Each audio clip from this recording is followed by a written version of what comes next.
Yo, what is up, ladies and gentlemen? It is your boy, the franchise player, Double B Bad Blood. Join me once again by the mixologist himself, Mr. Chemical Julian, and that dude in the chair, Shane Husky. Welcome to another exciting installment of the Roundtable Pro live from Florida. It is Monday Night Mayhem, ladies and gentlemen. I gotta start. Let me start this out right now. I want to say, can you guys do me a big solid? Very close person, someone very close to me, is dealing with a bout of COVID. Oh no! Today, this person's oxygen level dropped dramatically, and oh shit! You guys know my mom, when she died from COVID, it was because her oxygen level really dropped. So I'm a little worried. So if I seem a little preoccupied, that's why. So just hopefully they'll pull through. Thoughts and prayers. And yeah, all that cool shit, man. So before we get started, what? Let me look in the chat to see if that person's in the chat. They're not in the chat yet. But Shane, your birthday is Wednesday. Yes. Ladies and gentlemen, Shane will be the ripe old age of what? 28. 28 years old. He's a youngster. I'm 20. I'm a youngster 20 years born old in the mid 90s, where we had the best cartoon show ever in that era. That is true. You had some good ones. You had some bangers. Yeah, they did have some bangers. But Shane, this right here, what is going to be the bangingest banger of all. This person not only is a very high-ranking WWE athlete, this person is a friend of the channel. Really? This person is fucking 1,000% amazing. The modern day Maharaja? No. Even better than modern day Maharaja. This person, Shane, took time out of their busy schedule to do something nice for you. Oh, really? Shane, this is what we're going to do. What? I'm going to go ahead and put this out here right about now. Happy birthday to you. Happy birthday to you. Happy birthday, dear Shane. Happy birthday to you. Happy birthday, Shane. I hope you have the best birthday ever. Cheers to life. And stay safe. Have a great night. Happy birthday. Wow, wasn't expecting that. I appreciate that. Thank you very much. He said, wow. Like, that's all you got? Wow, that was great. I don't want Shane to stand up right now. Yeah, don't stand up, Shane. Don't stand up. Knocking over tables, knocking over the laptop, microphone. Yeah, so WWE NXT Superstar Nikita Lyons, the hottest thing in NXT right now, blowing up social media, number one on pretty much a lot of shit. Yeah, she is. Future, that was awesome. I really Hall of Famer. That. And you know what, Shane? She just was like, you know what? I'll do something nice for Shane. And I was like, you know what? That'd be nice. And she was like, you know, I'm going to go ahead and do this right here. So here, Shane. One more time for Shane. Happy birthday to you. Happy birthday to you. Happy birthday, dear Shane. Happy birthday to you. Happy birthday, Shane. I hope you have the best birthday ever. Cheers to life. And stay safe. Have a great night. Happy birthday. Again, that really means a lot. I'm very happy about that. Hey, you want to know something, Shane? You want to hear something really funny? What? She is literally 20 minutes from where you are right now in Florida. Get out of here. You know she lives in Florida, right? Yeah. Yeah, literally. She's like 20 minutes from where you are right now. Wow. Hey, man, you need to get down to that NXT taping tomorrow. Yeah, you better get on there. I better. Shit. Yeah, well, you know what? Hey, man. Go put on your tie-dye shirt. And no, seriously, guys, I really do appreciate that. That was an awesome gift. I'm kind of speechless right now, so I don't know what to say. I'm going to send the video to her so she can. She was going to jump in the chat. I don't know if she jumped in the chat or not yet, but yeah, Nikita Lyons, future NXT Women's Champion, right over there. That's right. Shout out to Nikita Lyons for giving my boy a quick birthday shout out. You know, and unlike most people, that's not a cameo. That was a straight up video sent to me. Wow. Man, Shane, you should go to the NXT taping and have her sign the Wicked Crazy Podcast Championship. Oh yeah. Then I would actually don't do that. Then I would actually have to keep it. Because then Shane will lose it right away. Shane would never send it back. No, I mean, like, yeah, about that crazy Pinnacle champion. Like, yeah, TSA took it away from me. Alligators ate it. Alligators get through custody with it. Alligator snatched it. Yeah, alligator snatched it. I was trying to defend myself, so the only thing I had to throw away was the title. I couldn't think anything. Yeah, sorry. Shane's already over here trying to make sure he doesn't have to lose the championship. Look at this guy. Oh, man. That was awesome. I'm really happy about that. I'll let her know that. As a matter of fact, I'll text her and tell her you really enjoyed it. Hey, so before we start the show out, let's talk about this. What? Sasha Banks and Naomi just walk around at Raw. I heard that. Literally put the tag team belts on John Laurinaitis' desk and just dipped. So here's the thing. All right. Sasha's got a little bit more pull than Naomi. Sasha is there. She's on everything. She's on, she's pretty much like one of their flagship, probably second only to Charlotte Flair. She's their flagship women's champion, who's been there for however many years. They're always talking about Sasha this, Sasha that. She's held so many championships. They've built so many feuds, so many storylines around her. Plus, she's on Disney. That doesn't hurt. So she's got a lot of equity. She's got a lot of clout. Naomi, on the other hand, doing it in solidarity. I get it. But remember the curtain call with the Click before Hall and Nash. She's about to be Triple H. Is that what you're saying? Yeah. And that's my only fear. Sasha may get they may be like, we're going to strip you guys of the championship, and Sasha, you got a feud with Lacy Evans. Something like that. Whatever. Naomi, back in the line, bitch. Well, I can see that. I totally can see that happening. And that would suck. And that would suck because when Naomi goes back in the line, you know how long it takes for her to get back to the front. Yes. It took her many years to get another championship shot. Bruh. After what she won it at what was it, WrestleMania 33? Yeah, maybe in 33. And then she had to give it up because she was injured. Yes. And it took her forever to get back in a championship spotlight of any type. So to do an act of defiance in the face of Vince McMahon and WWE, that's kind of, she may end up in a match with Veer Mahan getting choked out. Wow, that right there would be totally intergender wrong. wrestling for the first time. Vince may be like, hey, somebody call Awesome Kong. We need her tonight. Wow, that's fucked up. Even though she retired. Yeah. So I mean, what do you guys make of this? Like, they legitimately walked into Laurinaitis' office and threw the belts on the table and left because of the 6-man tag team or the 6-pack challenge that they were involved in. So it was going to be Naomi, Sasha, and Asuka versus.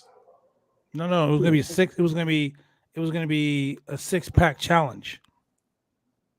It was going to be Liv Morgan, Asuka, Becky Lynch, Becky Lynch, and the women's tag team champions in a 6-pack challenge to determine who was going to face Piper Niven and Nikki Ash.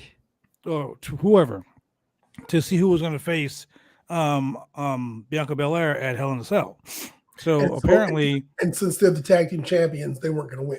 Well, yeah, and since they were the tag team champions, they weren't going to win, and because egos, more likely, got involved. Sure. So someone was like, I'm fucking not happy about this. I got to go out there and I got to put someone else over. Well, hold on. Not egos. The three of us have discussed repeatedly on this show about how stupid it is to have your champions go out there Like anybody wear a title and get into a match and lose and get pinned. I 1000% agree with where you're going. So I totally understand it. So I could see 6 non-title holders in that match, 6 people who don't have belts.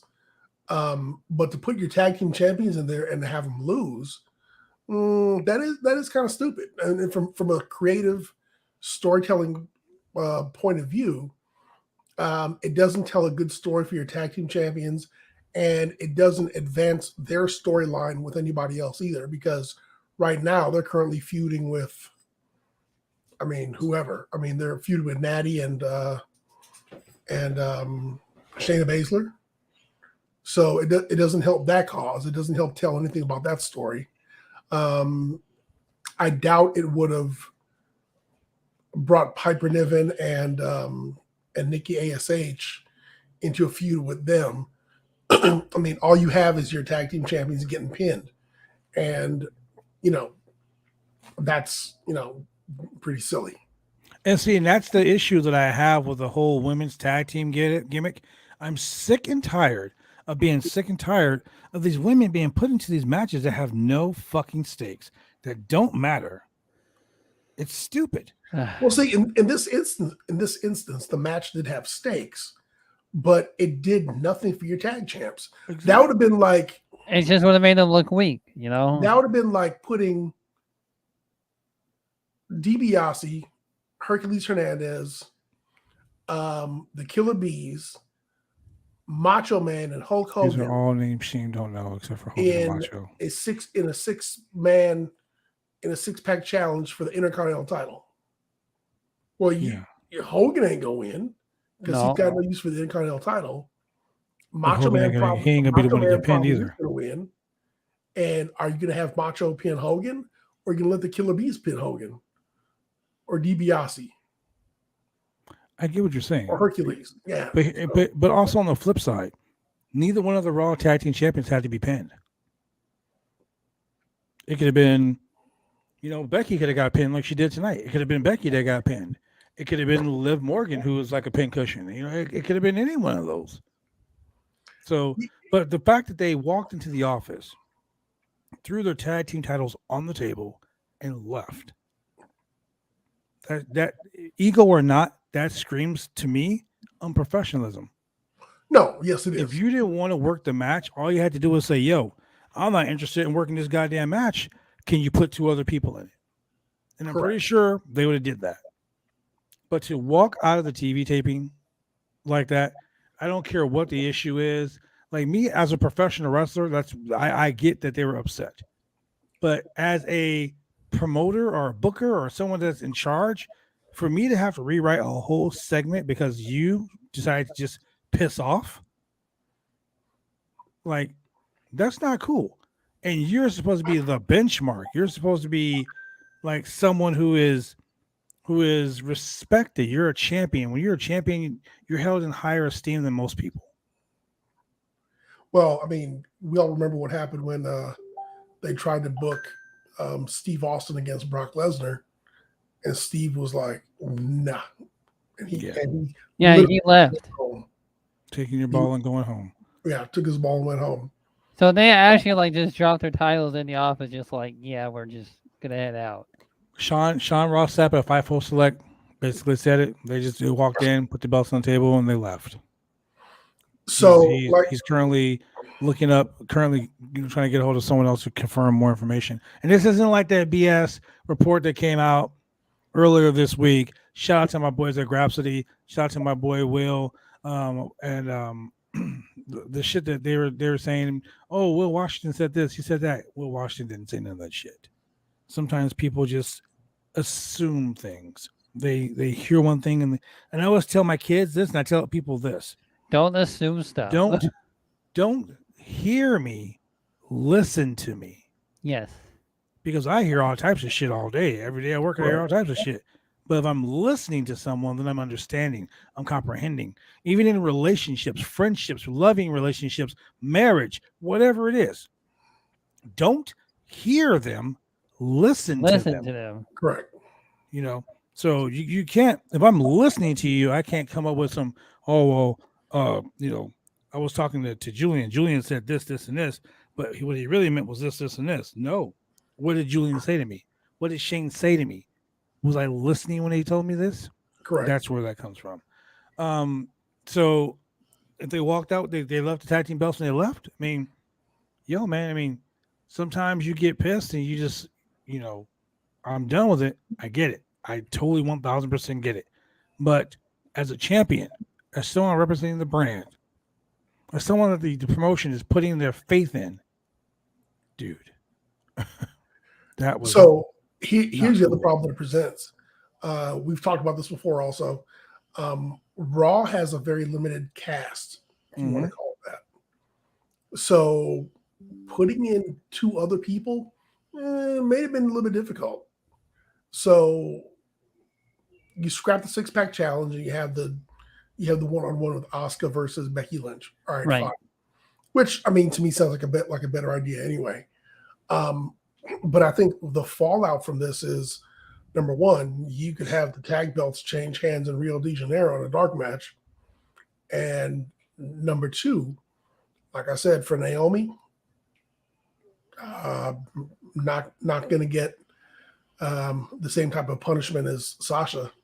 And now keep in mind, and I get what you're saying. Keep in mind, this was a statement from the WWE on Naomi and Sasha Banks. The statement says, when Sasha Banks and Naomi arrived at the arena this afternoon, they were informed of their participation in the main event of tonight's Monday Night Raw. During the broadcast, they walked into WWE Head of Talent Relations John Laurinaitis' office with their suitcases in hand, placed the Tag Team Championship belt on the desk, and walked out. They claimed they weren't respected enough as a tag team champions, even though they have 8 hours to rehearse and construct their match. They claimed they were uncomfortable in the ring with 2 of their opponents, even though they had matches with these 2 individuals in the past with no consequences. Monday Night Raw is a scripted television live TV show whose characters are expected to perform the requirements of their contract. We regret we were unable to deliver as advertised tonight's main event. That was a statement from the WWE.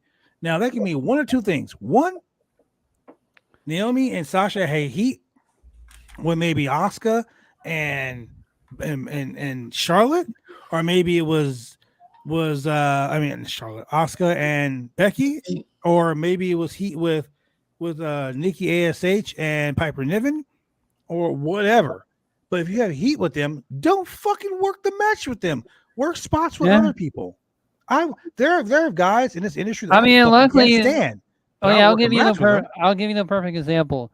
When Riddle and Rollins had a heat with each other, I believe it was during that Elimination Chamber, they didn't work with each other. They worked with separate people. Exactly. Yeah. Now everyone on Facebook is saying, "Oh, Sasha deserves better. Sasha deserves better." You know what? True statement. Maybe she does deserve better. I'm not saying she doesn't. But she also does this like every other year, though. That's the thing. Exactly. And people are like, put some respect on her name. Team Sasha. Dude, as a professional wrestler, those are Sasha Banks stands. I'm cool with it. I understand. Yes. By them being 2 black women also, yes. I'm okay. I understand the situation. I understand the assignment. I totally understand it. But look, it was really unprofessional.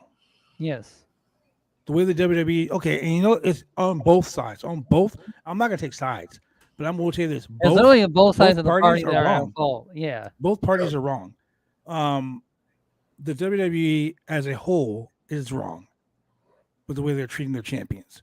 Yeah, we've discussed it 100,000 times in this podcast. We have, like literally, just have one women's tag champion. Literally, well, not even the women's tag team. It's just the situation. Yeah, but on the flip side, if you're not happy at your job, quit, right? Correct. Go find another job. Yeah. If you sign a contract, that's a legally binding contract. Correct. You're representing the company as their champions. There has to be another way to make it work. And this situation before Raw went on the air, when it came out, dude, It totally 1,557 billion% overshadow everything. Now, Sasha Banks, Naomi, they are incredible talents, regardless of whether the WWE or wherever. They can be wrestling at Joe's Crab Shack and fucking Tallahassee, whatever, and they will still be appreciated for who they are. Yes. I'm just saying, like, it's, dude, I don't know. So let's go back to what we talked about respecting your champions. Having your tag team champions in a non-tag team match. So if this was the tag team triple threat match, that's one thing. But this was essentially a singles match. Yeah. Where you had your tag team champions in there. This is not a tag team function. And the tag team titles are not at stake in any way, shape, or form. In fact, you're trying to figure out who's going to go against the Raw Women's Tag Team Champion, number one contender. So are you trying to say that maybe Sasha and Naomi were going to become, we're going to face Bianca? Or that's kind of a waste of a match, because now you're not going to have them fight twice in the same night. So, I mean, do more with your resources. Sorry, do better with your resources. Mm-hmm. Yes. I mean, you could have found two other women, or better yet, you could have made it a fatal four-way. Yeah.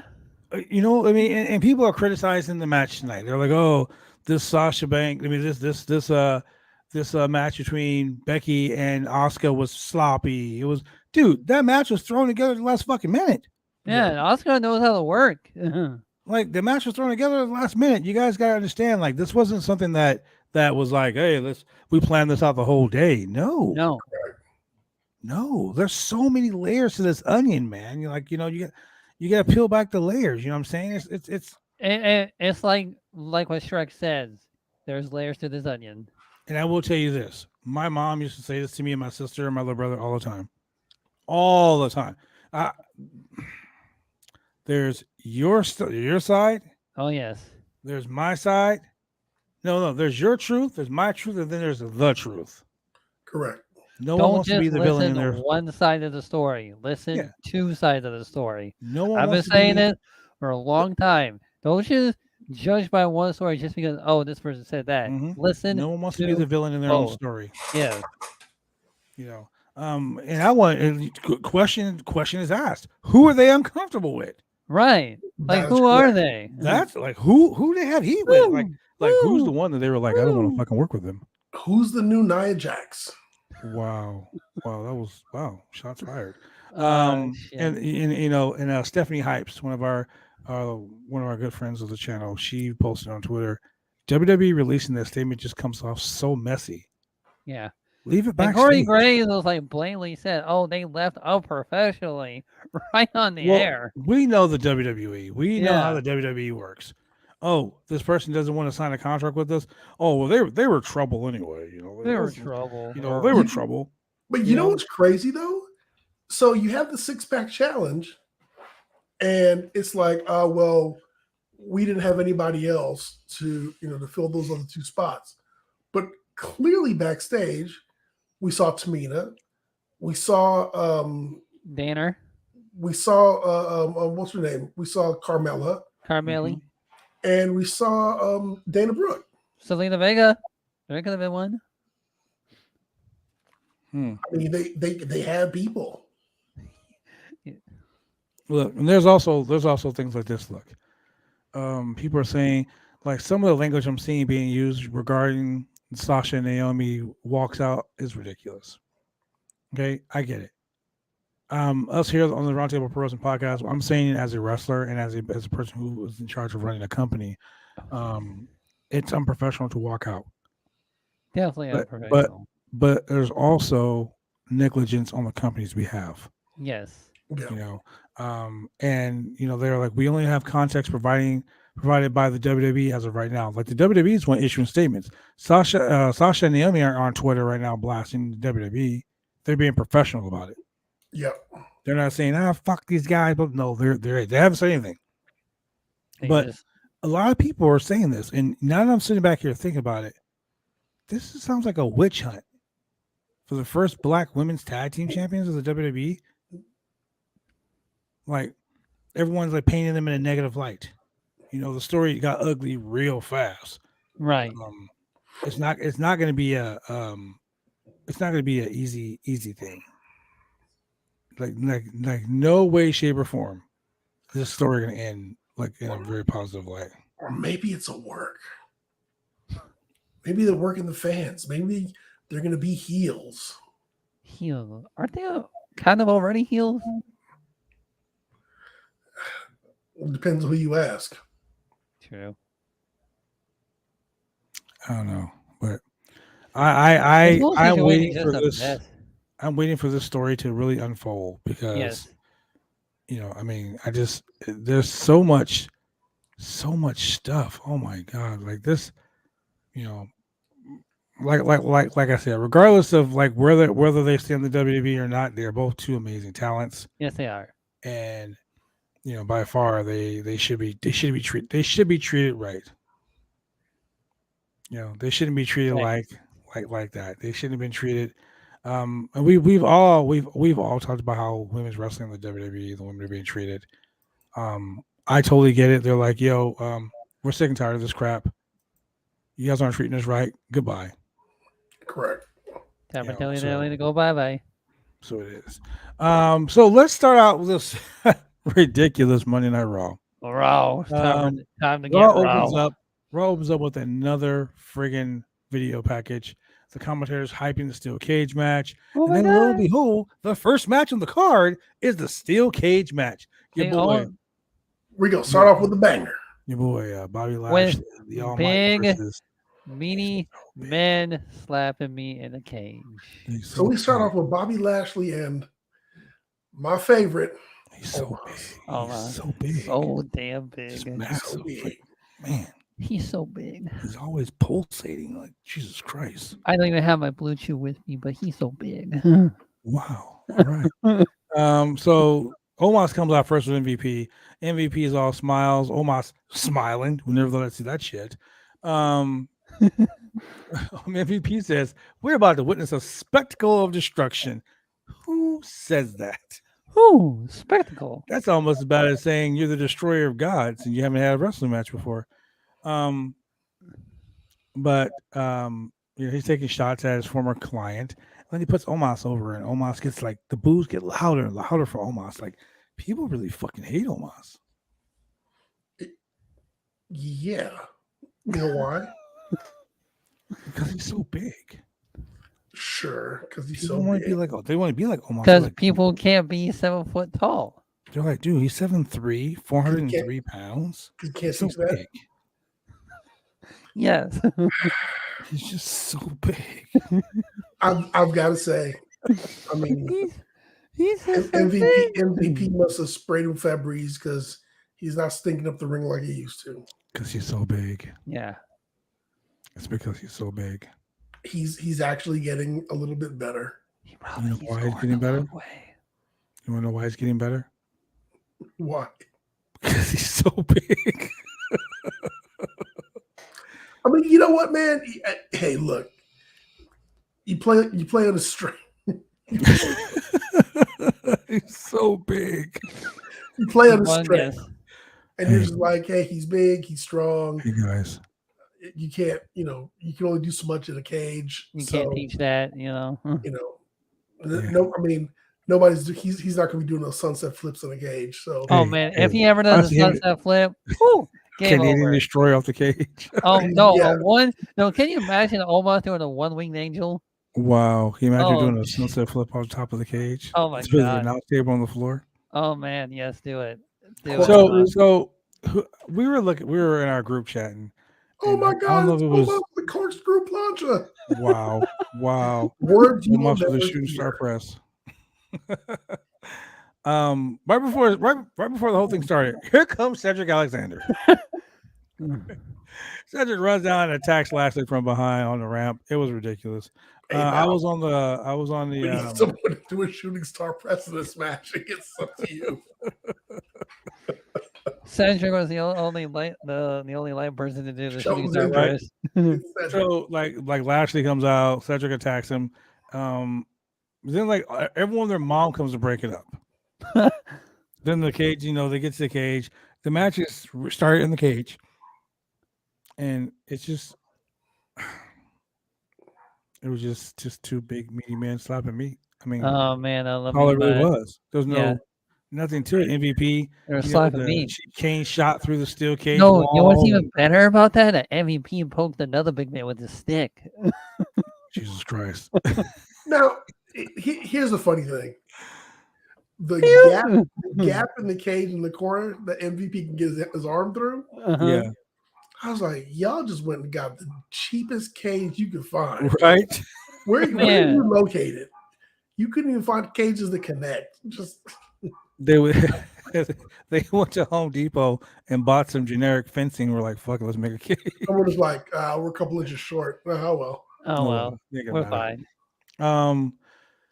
Omos flattens Omos with the big boot on Lashley though, bro. Oh my god. Because his boot is so big. He's a practicer. Yeah. Then once again, Lashley's climbing again. He's climbing the cage, and oh my god, here comes Cedric again, climbing the cage from the outside. And he grabbed him and just. Phew. Now Cedric did kick Lashley from the top of the cage. Lashley grabbed him and launched Cedric to the top of the cage to the floor. Dude, man, to see Lashley dive off the top turnbuckle onto Omos, that was get great. Caught in midair. I popped, bro. And Lashley feeling like Rey Mysterio when Kevin Nash lawn-darted him into the side of that mobile home. Yeah.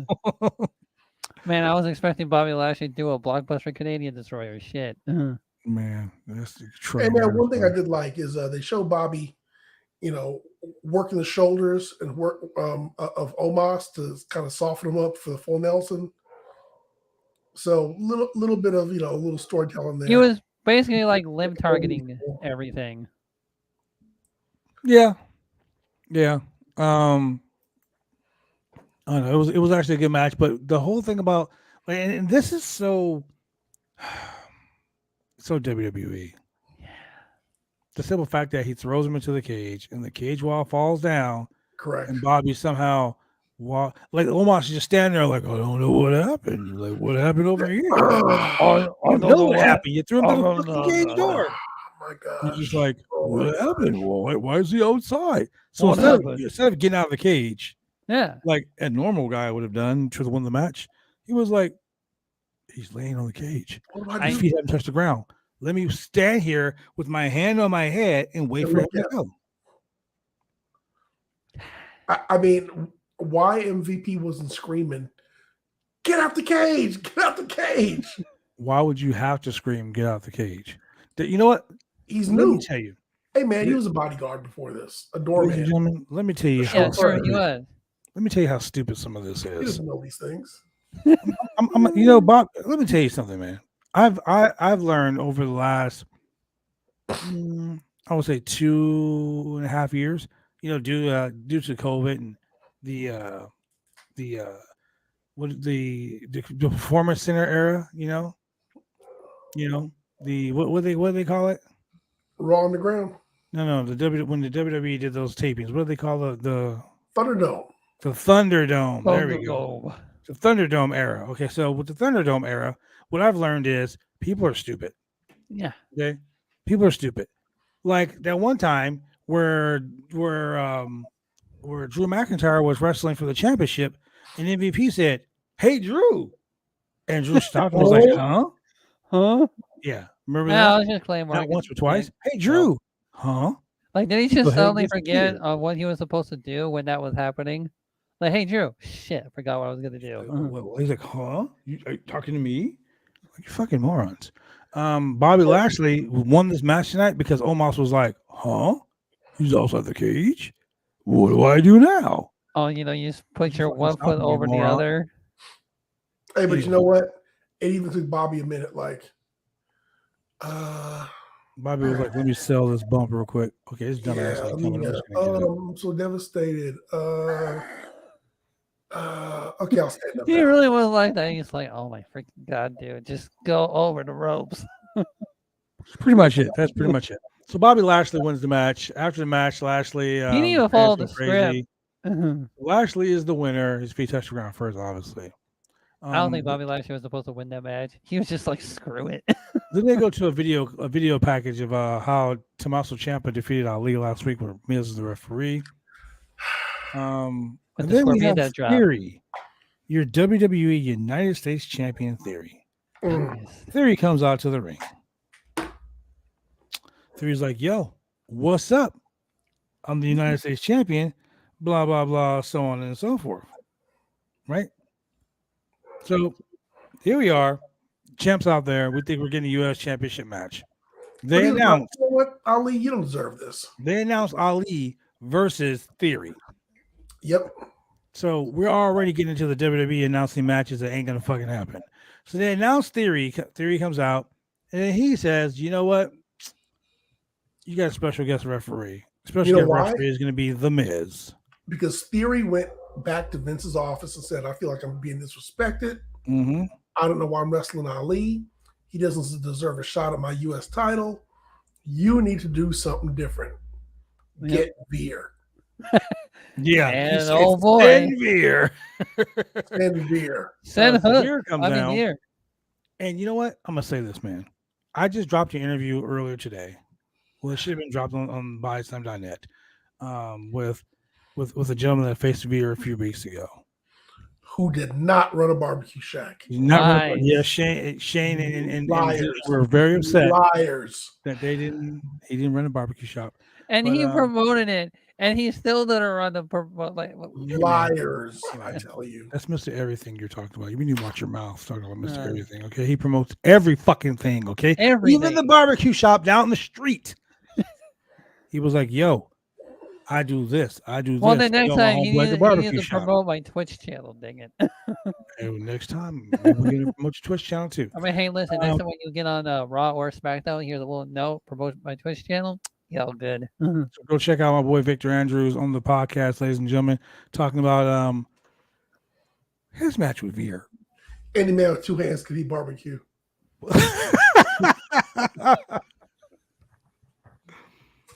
Oh man, something is wrong with you, Julian. It's Monday. You're a little saucy today. It's Monday. You know what that means? Yeah, apparently Julian's mad about some barbecue sauce, but okay. Why does my watch keep coming on? God damn it. Anyway, so we get Veer Mahan versus Mustafa Ali, and Mustafa Ali just does what no one else has done right from the gate. Just drop kicks him right in the face, and he was whooping Veer's ass. Yep, sure was. Nobody expected Veer to get beat down like that. Straight from IKEA. And the spot where he was going to do the dive onto Veer, and all of a sudden he hits the ropes and he comes back and he stops. Like if you read his mouth, he said, "What the fuck?" Miz was like, 1, 2. I was like, Miz was being a fair referee. I don't know what everyone gets. Miz was doing his job, man. Yeah, he was counting them out, which was funny because he was like, "Hey, man, I'm just doing my job. Why are you getting mad? What's your problem?" And then I faced him. I was like, okay, here we go. You fucking pie faced him. Great. Okay, that's weird. Good evening. Yes, I get it. Good evening. Go off. Do you not know how to work electronics? Hey, shut your pie hole, loser. How many championship belts do you have, Shane? 1. Exactly. And after what, 2 weeks, you're not going to have it again? No, I'm going to retain that, and I'm also going to take your belt. Unless you go, wow. Yeah. You know what, Shane? Shane's getting a little look. Shane, you gotta give him Mouse a cookie. His birthday. He got Nikita Lyons wishing him happy birthday. Yeah. He got his aluminum championship belt on the shoulder. And little to behold, people don't know for a fact that, courtesy by the franchise, I'm undefeated in professional wrestling, and I'm also 1-0 in wrestling history. True statement. Shane has had one professional wrestling match that he actually won. And I'm retired, and I'm not coming back. How did you win that match, though, Shane? How'd you win that match? Oh, man, I don't know. And some referee named, I don't know, guy of signs just left on a banana field like that. Wasn't there a wrestler that helped you win that match, though? Yeah. I took her to see about the French line. Oh, it was me. Oh, yeah, that's right. I was there. Yeah, you were there. Okay. My whole entire family was there. Yep, Shane has a wrestling name, ladies and gentlemen. And I'm going to tell you, it's not a perverted thing to say it. It's not 9 o'clock, but I'm going to say it anyway. Shane's name. Are you ready for it? Hold on, ladies. Let me set the mood because you really got to understand. When you hear Shane's name, it's going to totally just throw you off. I'm kind of scared. Shane Husky. Twitch superstar. 1-0 in professional wrestling matches. Oh man, the accolades. A winner. Got his start as the Ding Kid. Yeah. Ding. Ding. Not Bing Bong. Bing Bong. No. But Ding. You know why? I believe. Because you see, in the world of professional wrestling, when someone passes away, we give them 10 mil as a salute. Shane says, fuck a 10 mil. Let me go ahead and give them 12. Shane's the 12 bell Ding Kid. Oh, yeah. Oh, it's true. It's damn true. This goddamn dude rang the bell 12 times and a 10 bell salute. He's an overachiever. Oh man, the accolades are just growing, you know. Yeah. Is that the only thing growing? Maybe he wanted to make sure they were dead. Oh, wow.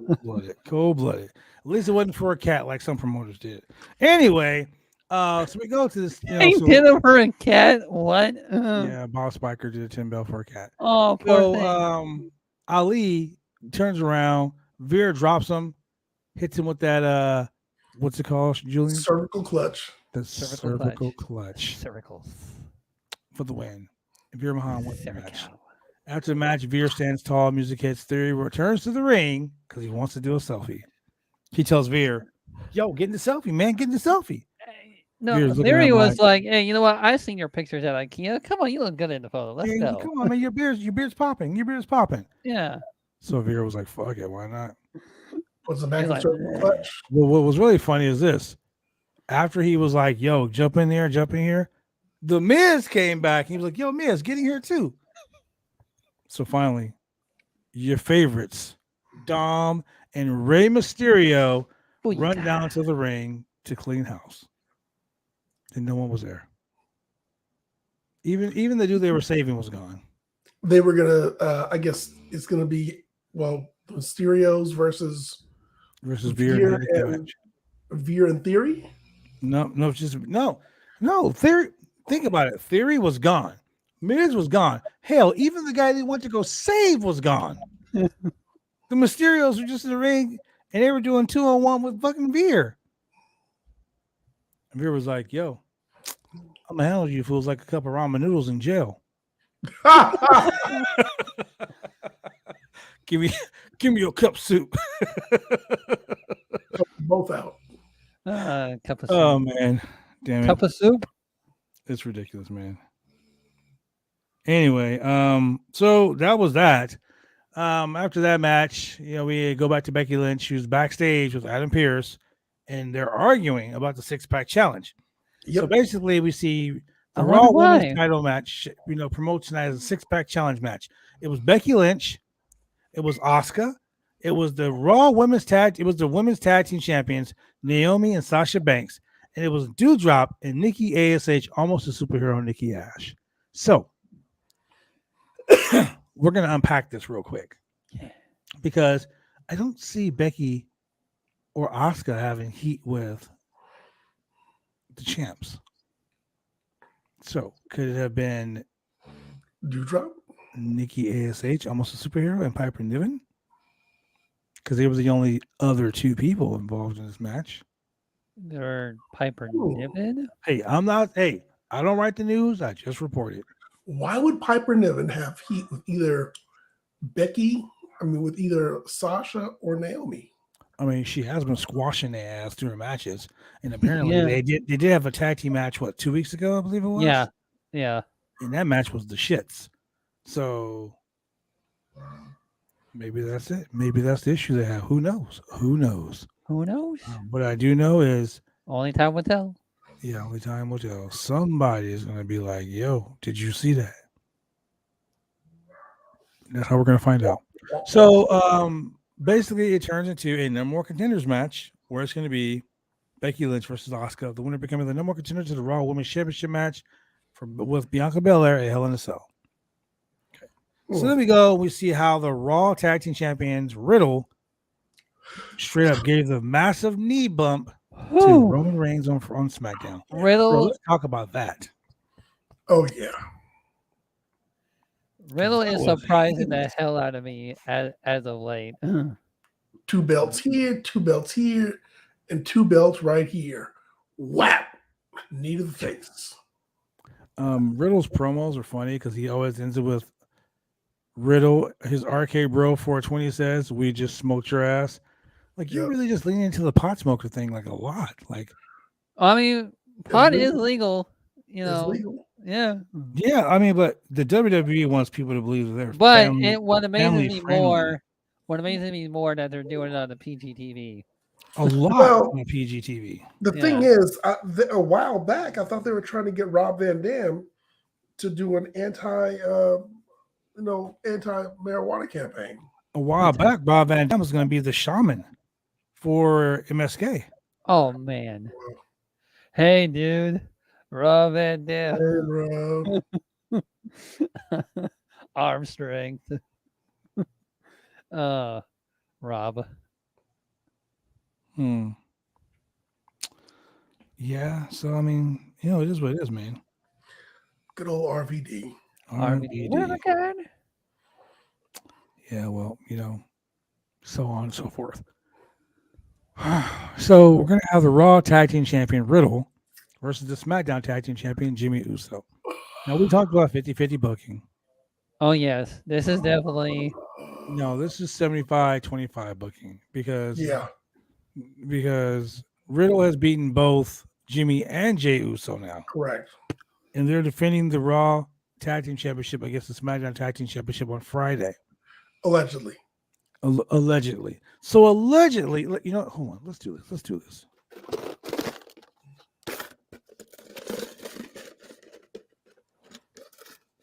I solved all my booking problems when I was doing booking. Heads, we're going to have that tag team title match. Tails, we're not. Tails. Oh. Whoa, look at what we got here. We're going to have the Raw and SmackDown tag team title match. That's going to end in a double disqualification. Oh, of course. We got a cup ahead. Got a couple of haters. Of course, Roman's going to interfere. He's going to get his payback. Or Sami Zayn to get his respect back. Dude, just let the Sami Zayn thing keep going. I wanted to keep going. It's great. So tonight we have Jimmy and Jay come down together. And it said, and Corey Graves was like, well, yeah, Randy Orton had a prior family engagement. He can't be here tonight. Bullshit. Sure. I'm telling you right here, right now, it's about to happen. It's going to happen. And when it does happen, you guys are all going to be like, damn. The franchise really is the king of predictions. But Riddle is going to turn on Randy Orton. The moment they lose the tag team belts, he's going to fucking kill Randy. Correct. That's your SummerSlam match. No, I see that. If they lose the titles, he will blame. He will rage. He will severely rage. Because if you think about it, and he's holding it in. Let's go back a few weeks before we go to commercial break. Let's go back and think about this. Who has been the one doing all these matches, singles matches? Remember, it was against the Street Profits. It was against Riddle. It was all Riddle. Every one of them. Randy Riddle. Randy has not really done shit to help Riddle. Remember when Riddle was getting beat up by the Alpha Academy? Riddle was getting beat up by the Alpha Academy. It was all Riddle. Yep. And Randy was just laying out the side. I guess I gotta help you. You know, so it's gonna happen. Riddle's gonna turn on his partner, and Riddle's gonna be, believe it or not, Randy's gonna be the face. Which is gonna be weird. Randy's gonna be the face in this whole thing. Oh my god, I didn't think about that. And Riddle, who I've never seen as a heel before, only as a face, is going to be really weird. Riddle as a heel is actually pretty good. I don't like Riddle. I don't like the whole I'm a pot smoker. I'm stupid. Pot smoker, dude. Like I know people smoke pot that aren't fucking stupid. So what's he gonna do? Get smart all of a sudden? He's gonna be like, I'm with the Alpha Academy now. I have a 12.12 GPA. Chad Gable will be like, you did defeat us in those challenges, Riddle. So yeah, we will let you in. Chad Gable will be like, shush, you're in the group. And by the way, I don't smoke pot anymore. I do heroin. Wow. Wow. That was to the extreme. Damn. So it's not 9 o'clock yet. So what we do is we'll go to a quick commercial break, then we'll come back and we'll discuss it's almost midnight for you. Yeah. Anyway, we'll go to a quick commercial break and we'll come back and we'll discuss this singles match that was actually pretty good. We'll be right back. Drive me insane! All these rules are lame, have been taking all the fun out! Drive me insane! All these rules are lame, have been taking all the fun out!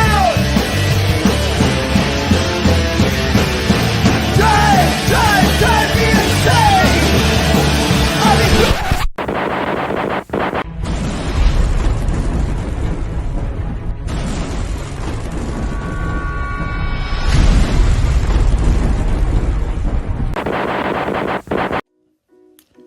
You want to get your hair cut, you go get your hair cut right. You head down to Big D's Barbershop. Big D's Barbershop, Vancouver, Washington's best and brightest. 1019 Main Street, Vancouver, Washington, where you can go get your hair lined up, cuts, fades, shampoos, conditions, and all the great things that go with supporting a local barbershop in a local business area. You can also reach them online at www.bigdsbarbershop.com. Go get your haircut right.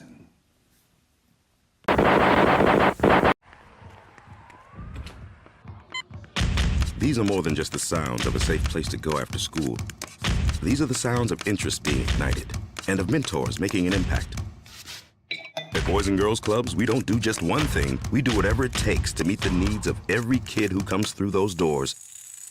Because whatever it takes is what it takes to build great futures. Great futures start here.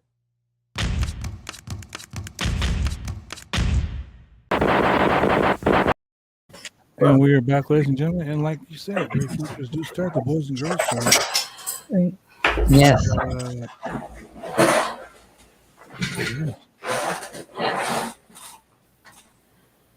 Are you okay?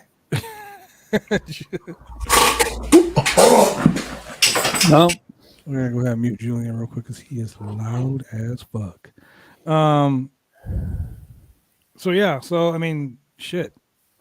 This was like a really great match. I mean, I'm really surprised that it was so good. Both Riddle and Jimmy, put on a clinic, so to speak. They did. It was really good matches. Because the other ones, Riddle with the finish. Over like Jay gets ejected from ringside, and because of the distraction, obviously. Yeah. And Riddle does the roll up of doom to win the match. ROD. So Riddle's the winner. The match hits. Riddle is up the ramp with his title belt. The Usos are pissed. Because the tribal chief won't be happy. No. He's gonna whoop that ass. That's what's gonna happen. He's gonna whoop that ass. Why you failed me? Yeah. Then we go to a Judgment Day promo. Straight out of Hot Topic. No hocus pocus, thank God. No hocus pocus. It was funny that you say no hocus pocus. They were wearing like crushed velvet, like suits, and Rhea Ripley looked pretty good in her little crushed velvet outfit. Yeah, she looking fresh. Like she looked a little scary, bro. She looked a little scary. Like I was like, she might beat somebody's ass. Even I don't want to mess with Rhea Ripley or Edge or Damian Priest at this point. Be like, yeah, no. Yeah, they look pretty menacing. I gotta say, they look pretty freaking menacing. And I gotta say, it was another good promo by Edge. Yes. Edge's promos, like he's good at doing promos when he's a heel. Come on. Edge is really good when it comes to promos. He is really good when it comes to promos. He makes you like both hate him, like you hate Edge, right? He's a dick. You hate Edge. But then you're like, damn, but what he's saying is right. Man, did I really want him to spear Jeff Hardy off of a 25-foot hanger from the belt at WrestleMania? My God. You got to think about it. Like, that's the truth. Yeah, it's the truth, man. It's the truth. It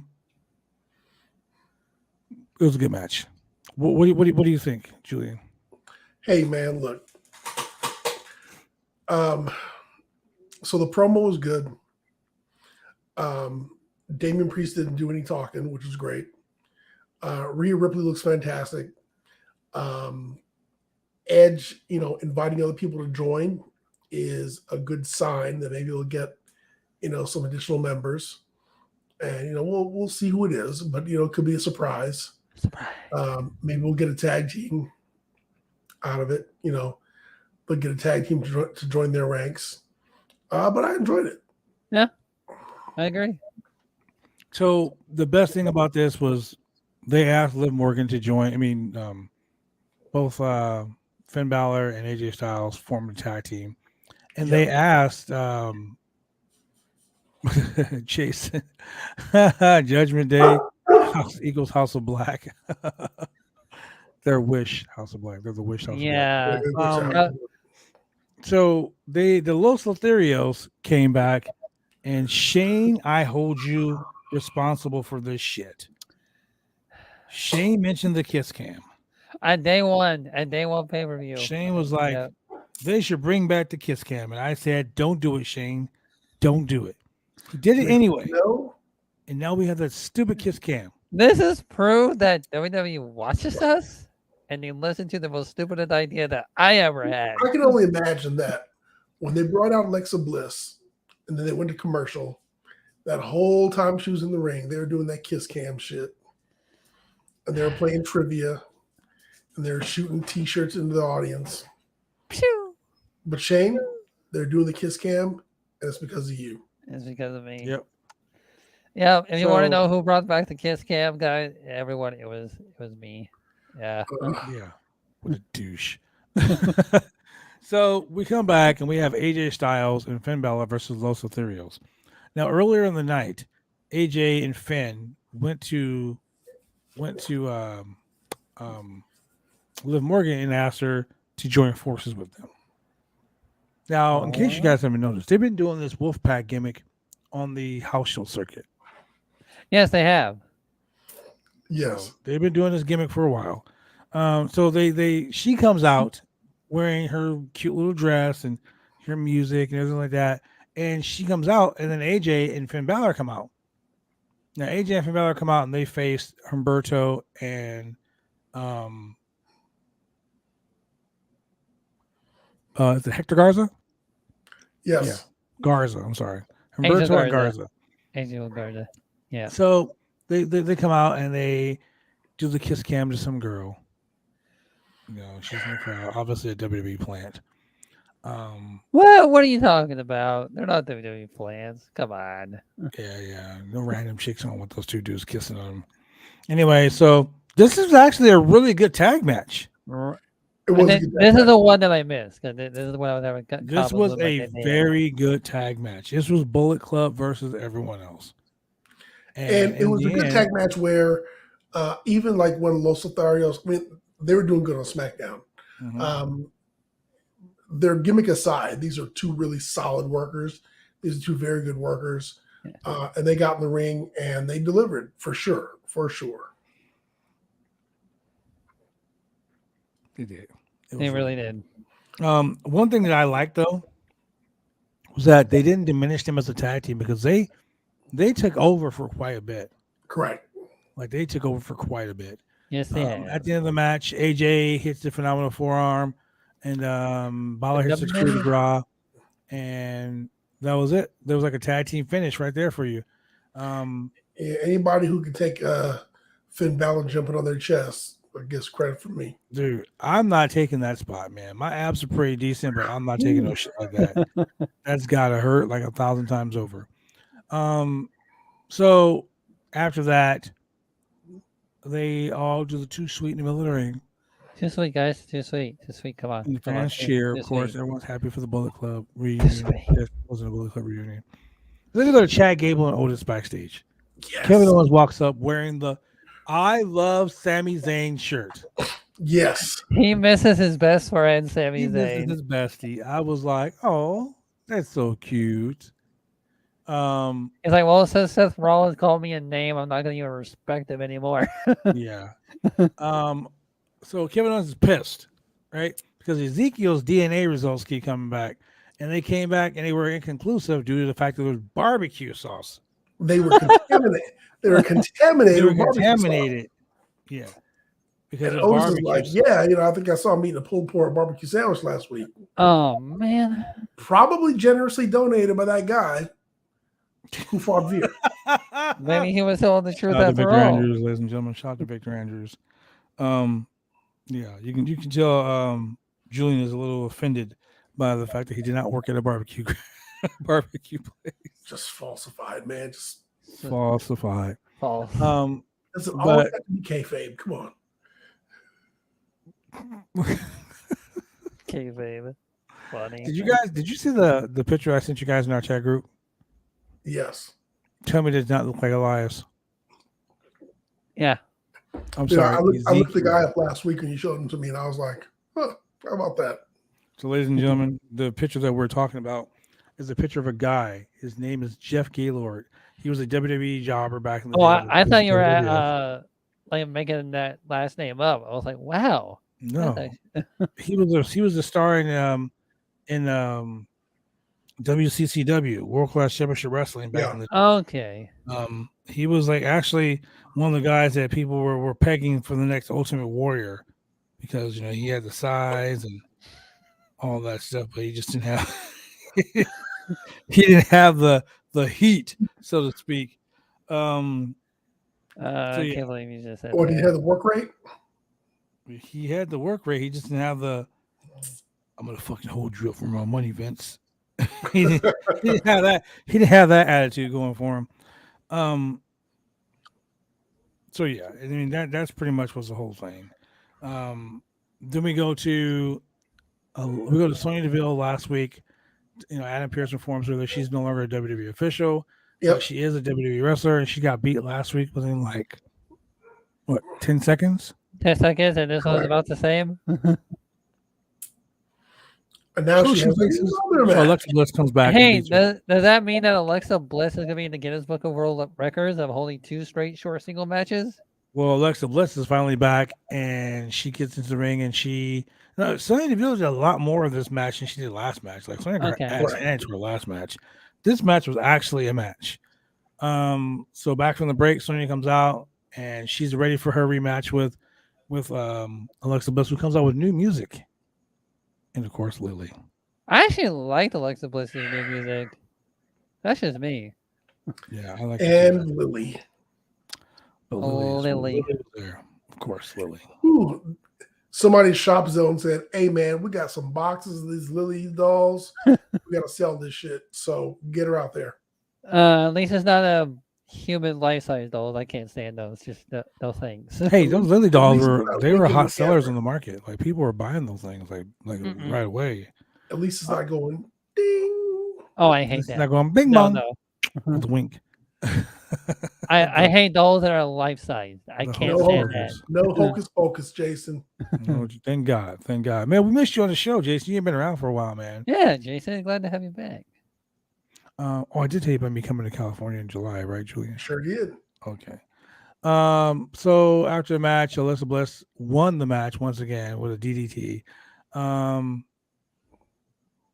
we get something that was kind of advertised throughout the whole show. And Julian, this is your fault. Because Julian said, when they start mentioning, oh man, these things are going to happen top of the hour, like It worked because they literally, when the show started, ladies and gentlemen, 2 minutes into the show, they put up a Cody counter. Dude, Cody is gonna have a massive paycheck, man. Cody Rhodes. Cody Rhodes will be here in 1 hour and 55 minutes. Let me tell 1 you hour guys and 30 about Cody minutes. Rhodes. Cody Rhodes came into the WWE, and I'm gonna tell you right now, he is doing some shit. Mm-hmm. Cody is doing the shit. Like Cody is like, yo, if I'm coming back, I'm coming back on my terms. This is what we're gonna do. Whether you like it or not, we're going to do this. You can go fuck yourself if you're not gonna let me do it. Cody has literally put down the gauntlet. Cody has been the guy who came out and said, Cody is doing so much, he changed the rules of the Money in the Bank. He was like, he did. Those people who the person, man or woman, who wins the Money in the Bank will headline WrestleMania. The guy who won the Royal Rumble is like, shit, I guess I'm out of a gig. Well, I mean, okay, this is how I put it. WrestleMania is 2 nights. And I guess they just needed someone to main event the first night while the other one main events the second night. That's not the point. I see what you're saying, Shane, but the whole point of the Money in the Bank is... No, I completely where you're coming from. The Money in the Bank came up with that whole gimmick. Yeah. When Chris Jericho came up with the Money in the Bank gimmick. It was like, so the guy can get a title shot whenever he felt like it. Whenever. Correct. Surprise, motherfucker. Suitcase. That's what it was. Surprise, bitch. Now it's like, and they're going to be the main event of WrestleMania. Cody did that, and the writers, like Fightful, it was like, yo, even the writers were like, I don't know what the hell's going on. Yeah. So Cody's going to main event both nights next year. LOL. Instead of Cena wins, it's Cody wins. LOL. Well, I'm going to tell you, Cody's the man, bro. Yeah. Cody's the man. Changing the rules. Got a Cody counter. Comes out and cuts the most scathing, life-altering, like, you're going to have to kill me promo. I was like, dude, why does he got to be so emotional every week? Why does he got to make me cry every week, man? He was like, I'll see you in hell. Hell in a hell. But there are 2 things to this promo that I want to highlight. One, Cody is such a great storyteller. He really is. Like, he is so great at storytelling. He's so great at just sucking in the crowd and making the crowd like wait on bated breath on everything that he's saying. And then the second thing, what in the absolute shit was Seth Rollins wearing? Was it like one of Jeff Hardy's old shirts and a dress jacket? Like, what was he wearing? I don't even know, honestly. Hey, look, man, if you notice, whenever Becky gets her clothes made, he says, I'll take one too. He was like, let me get the scraps. You got some of that material left over? Yeah, make me a shirt. Yeah, sure. Make me a shirt. Like, honestly, what do I have to do to become Seth Rollins and Becky Lynch's best friend to go look in their closet and see what the hell they have? I want to know. I don't know, man, but they're still in their clothes in Liberace, so I mean, you can have to look in his closet. Yeah. But yeah, so they announced the match. 3rd match. So we know in this 3rd match, Seth Rollins is gonna win. Yeah. Yeah. I don't know, man. I chose Seth Rollins last time. Dude, yeah, you should. The story with Cody, dude, they're putting Cody up so big. And if they're gonna have an actual one-sided feud like they are doing with John Cena and all of his feuds, like, then people are gonna not be interested in Cody anymore. Correct. They're gonna be tired of it. Like, oh, great, this guy's gonna be another Cena where he's gonna have like 10,000 victories and no losses. Like, my mom used to say this to me when I was little. You can't beat everybody all the time, because if you do, they won't want to play with you anymore. Correct. Yeah. So, do you think the fans are going to sit back and watch Cody win another match? Yeah, they're going to have to let Seth Rollins win this one. So Seth is going to win that match. Yeah. Totally takes the excitement out for me, because now I know Cody's winning the match. Now I'm not interested. You know what I'm saying? But if I know Seth is winning the match, oh, that's right there is going to be heat. because now we have more excitement. Yes, but all I know is I better see a Crossroads off the damn cell. You're a sick person. Yes. Hey, he did a freaking Crossroads off the apron at freaking Wrestle Kingdom. That'd be great. Yeah. That's true. So we go into the promo, and the promo is like he's like back in 2012. Rollins came to the WWE as part of the Shield. The boys in the back were mad. Rhodes says he was mad. He didn't win the title. He didn't win much. He was a jobber back then. He was like, I painted my face, dead with a smile, looking up at the lights most nights. But that was the thing. He endured. He learned so much from that loss, and now he's like, "Yo, okay, so now I'm gonna go ahead and say this. I'm not gonna be the American dream. So why not embrace the American nightmare?" And dude, that right there, that one line, that was it, bro. That was it. Oh yeah, jump off the cell through the flaming table. Yes, exactly. That needs to happen. With barbed wire. But Cody's not a heel. Dude, that promo put Cody over so dangerous. You're right, dude. Cody's no longer a heel. He's just trying to be a champion. Cody just wants to be a winner. The biggest heel move that he ever made on AEW was like, all right, these people want me to turn heel. Sign the WWE contract. Right? He was like, you want me to be a heel? I'm going to go right back to Vince. I'm going to go to Vince. Literally the most biggest heel turn you could ever do. Well, if we see Cody get in the cage and he looks like he got scabies on his back, we know something's going to catch fire. Jesus Christ. Maybe he'll actually hit the spot right this time. Who knows? Maybe. His wife might come off the show fire again. Bernie's like, so how can I mess this up and not mess this up at the same time? How can I not kill myself but kill myself at the same time? Yeah, that's pretty much it. So like I said, the end all be all. This is a great promo. Cody is a great storyteller. Great storyteller. Like, man, I buy into everything Cody is selling. Cody, take my money. Just take my money. That's how good it was.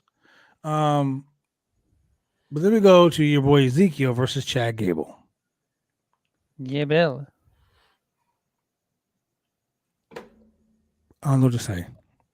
I'm just not going to say anything about this match. You guys talk about this match, because if I talk about it, I'm going to get really frustrated because... All right. So, look, it was a decent match. I think, Chad Gable, no bad matches. He works with what he's given. And I don't think Ezekiel's a bad worker either. So they put on a good match. My man Otis had the blindside attack from the outside, which was great, which is what he needs to do more often.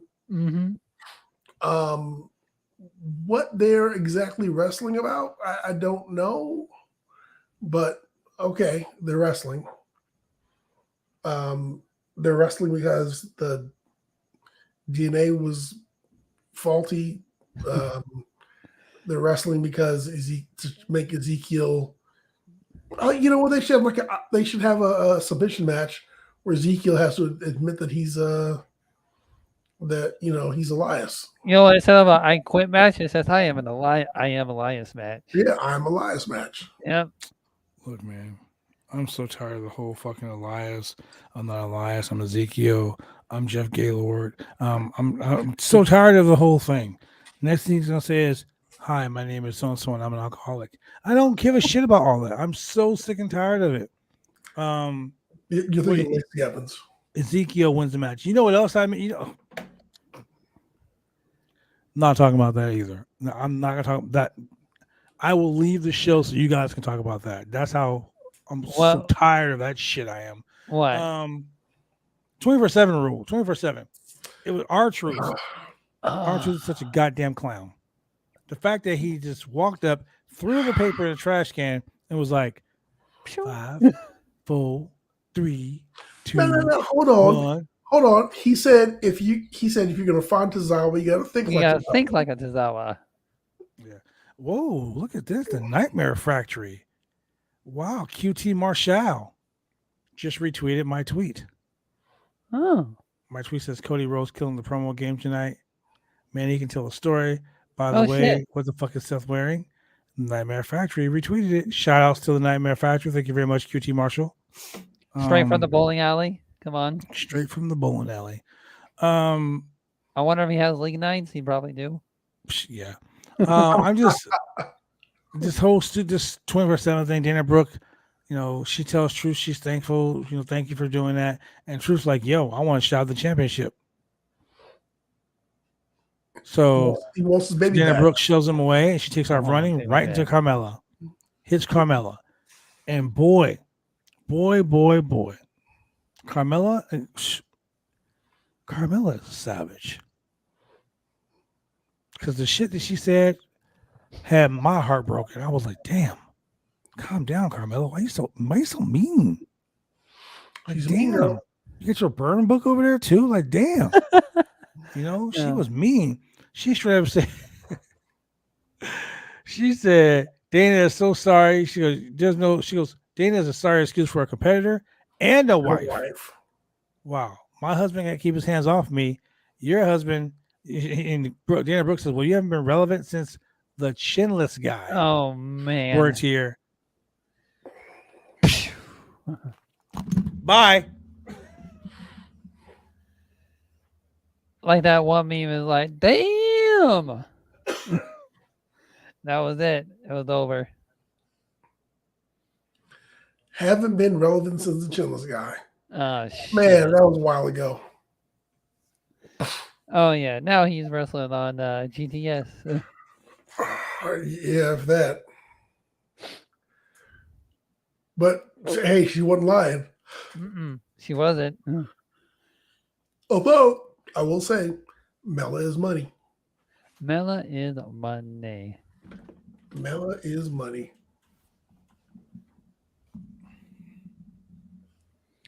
All right. The chinless guy. Chin. Wow. Like this. Chin. The little rapist boy. Damn. Wow.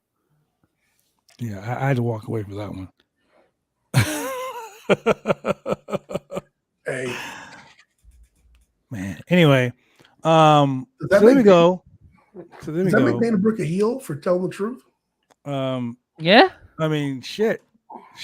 I mean, you blasted her by saying she was a horrible wife. Yeah. Poor Reggie. Poor Reggie. Poor Simpson. I mean, Reggie. So then we go back to in the ring. Like she's walking out to the ring. She's wearing her bodysuit that's like 1999 Lita with her, thong hanging out, and she's saluting people as a soldier. I'm sorry, but any military person I know does not wear a bodysuit with their ass cheeks hanging out. And you want to look at her?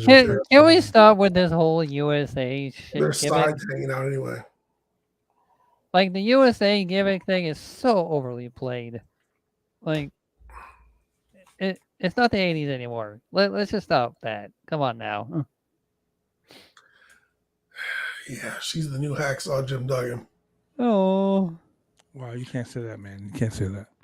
Because he screamed "ho" all the time, and he had a big piece of wood. You don't want to do that. You don't want to do that. You'll get canceled. So Lacy Evans is in the ring, and she basically is standing in the ring talking about the same shit she's been talking about the last 3 weeks. Give her a fucking match. Well, she said that she's as good as or better than any of the girls in the back. No, what she said was she's good, but none of the other women are better than her. So Are you a heel saying you're better than everyone else? Are you a face because you're a good soldier? Are you a stripper? What the hell are you? What is her gimmick? That she sends people to the concession stand. Wow. She's the popcorn vendor, is that what you're saying? She's the merch driver. She's a merch driver. Okay. She has a gimmick that has a lot of parent issues.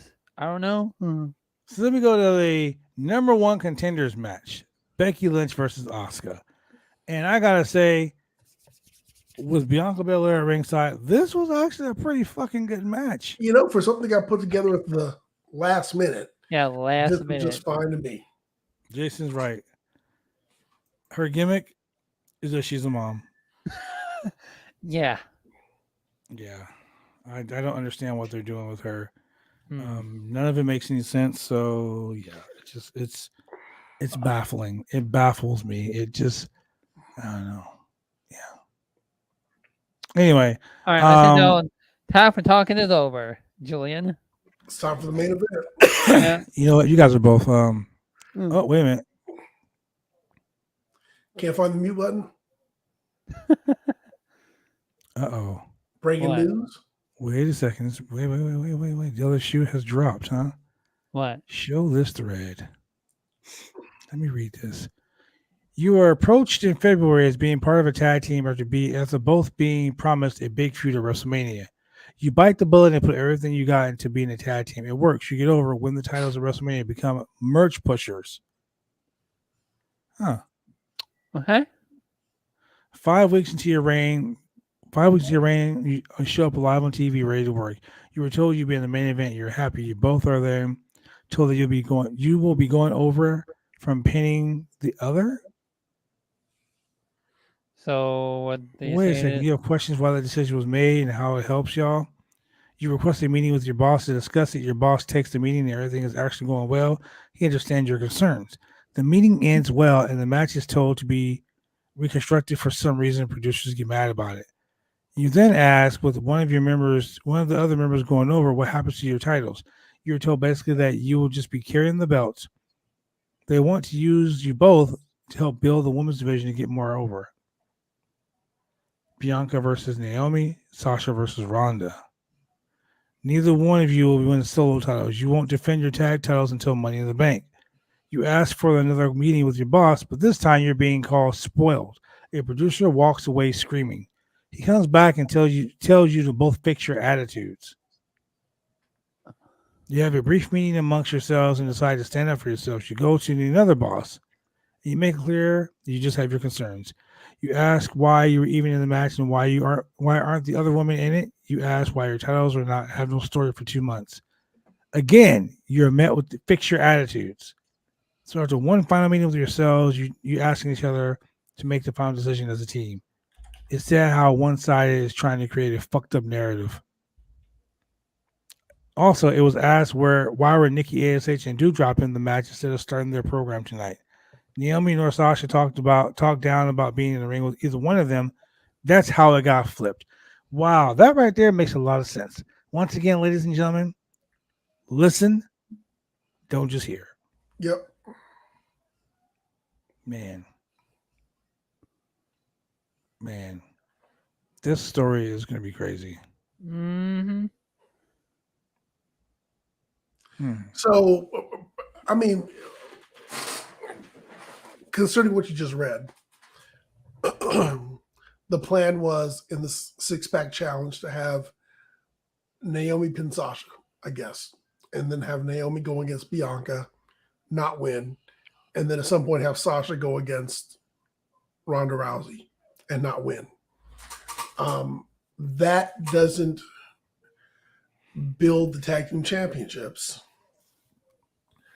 And again, it's so we're talking about elevating titles. Let me rephrase this real quick before you go any further. Okay. The person who spoke about this is a friend of Naomi's. She follows him on Twitter, and he posted it on Twitter. He's following 85 people, and they're all WWE people that he follows. Some of them aren't. Most of his people he's following are bots, except for NXT UK or NXT. But if you go look at who's following him,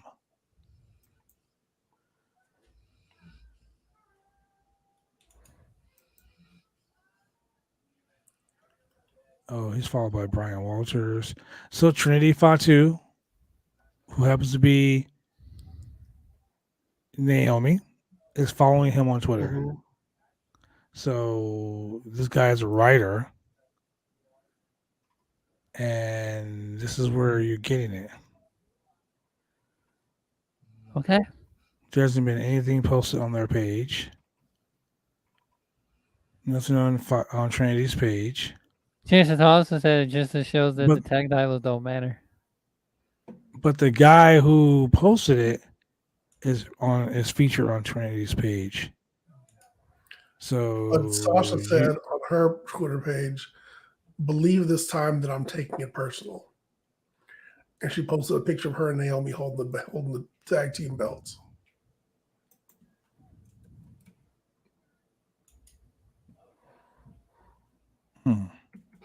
Interesting. Right. I'm one of those guys. I'm not going to report nothing or even speak on something unless I hear it from the horse's mouth. Mouse. The horse's mouth. So, I mean, this gentleman that was reporting, saying the things that he was saying was someone that is friends with Sasha and is like Bailey. It's Bailey. That is friends with Naomi. And like he's a writer. So he's not saying he's a writer for the WWE, but he's a writer. And then you just said yourself that you saw it on Sasha's page. Mm-hmm. So I mean, what else can be said? Like what else can be said? You know what I'm saying? Like it's real. So I mean, do we see the fall of the women's tag team titles?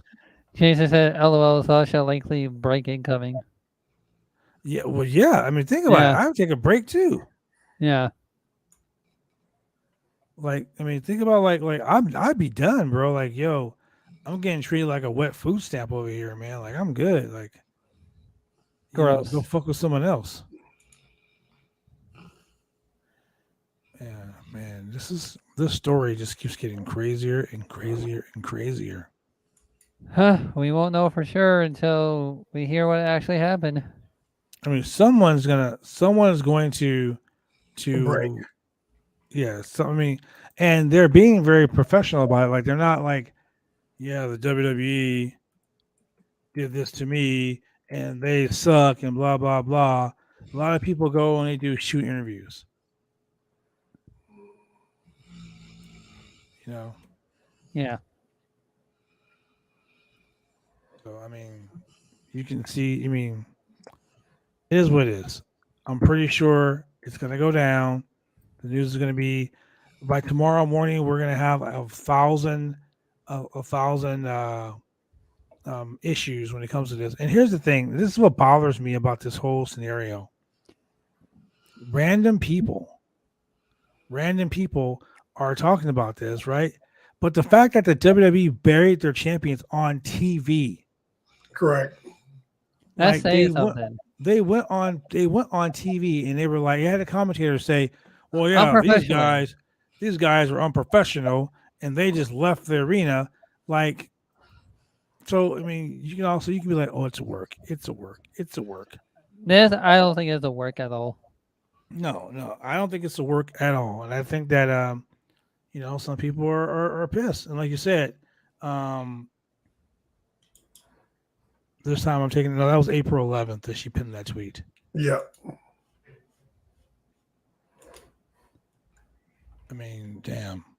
It's crazy. Crazy, man. It's crazy. I don't know what to think. I don't know what to think. Anyway, so with that being said, ladies and gentlemen, we can talk about anything on the Roundtable Pro Wrestling Podcast, which we actually do. But Shane, let me tell you something that made me laugh. What? Nikita Lyons is being followed on Twitter now. Oh, yeah? By Drake. Oh, really? Saw that. Drake is following her on Twitter. So, Shane, you got some competition, bro. Oh, man. Because, Drake, Drake would be like, you used to call me on my cell phone. Like, Drake ain't playing around, bro.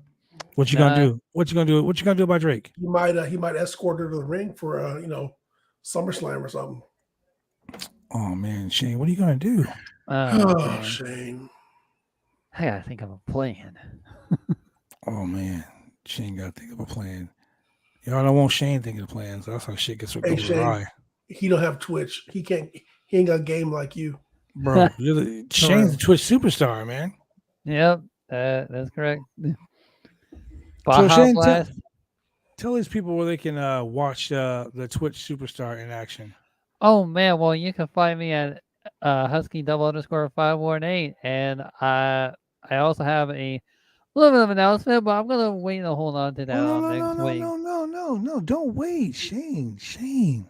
Well, anyway, of people. Anyway, there's this cause show that I'll be making that was with all wrestling cause, and it's a show called NWOW. It is a wrestling cause show that me and my friends have been wanting to do for 10 straight long years. And it's gonna be simulated video and editing, like what FAM and Jam is doing, and I have all 8 matches confirmed. And the video for the match card will be uploaded as soon as I get back. Okay. Yeah. Wow.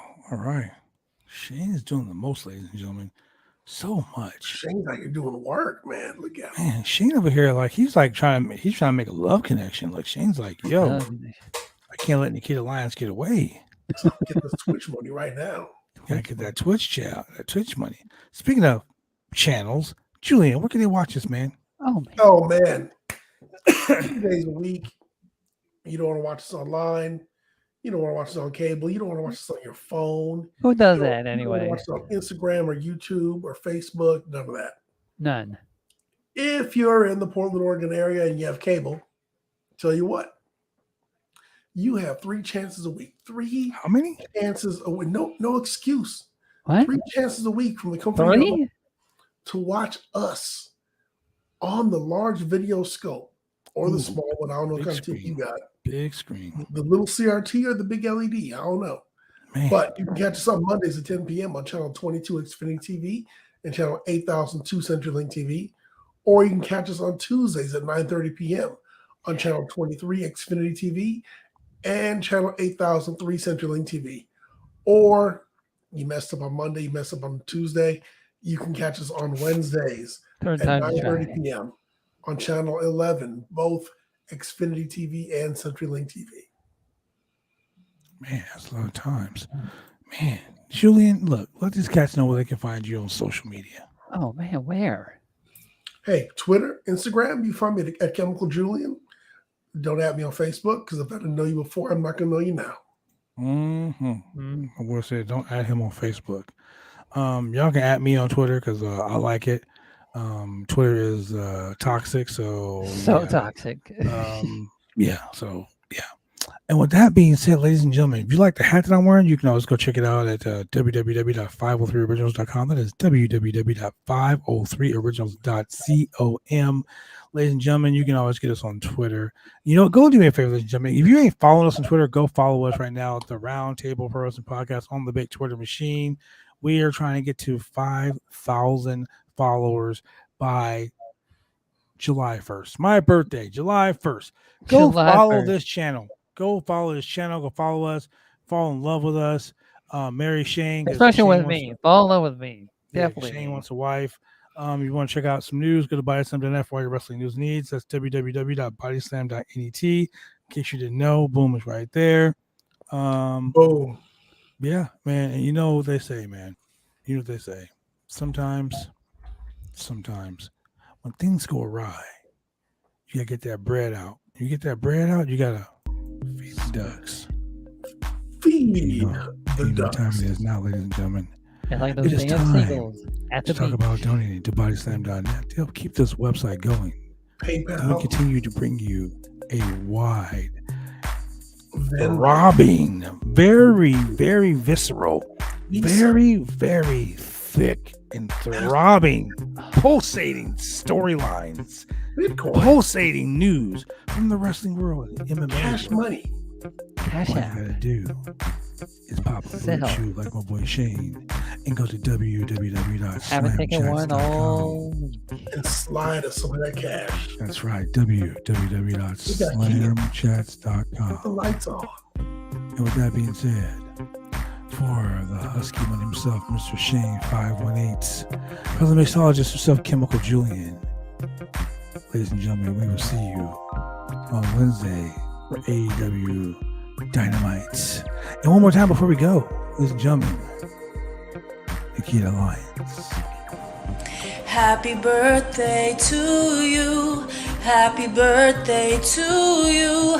Happy birthday, dear Shane. Happy birthday to you. Happy birthday.